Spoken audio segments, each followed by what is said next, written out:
ঢুকিয়েছে রে, কোনো কারণে যদি কোনো কারণে ধাক্কা লাগে যাবে একদম। ধাক্কা লাগার আগেই পালিয়ে যাও, হিতাল জঙ্গলটাকে তুলি।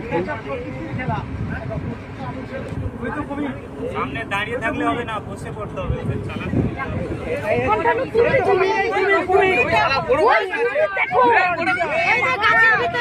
চুপ করো, আরে চুপ করো।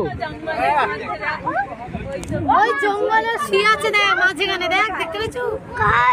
এই তো না, এই তো না, এই তো না। তুই পড়ে যাবো, তোকে আমার বিশ্বাস নেই। ওই তো আর কাছে না। ওই তবে এই কুমিরটা কিন্তু বিশাল বড় কুমির, বিশাল বড় কুমির দেখো। এরকম ছিল। আমরা জঙ্গলের মধ্যে বাঘ তো দেখতে পেলাম না, তাহলেও একটা বড় কুমির দেখতে পেলাম।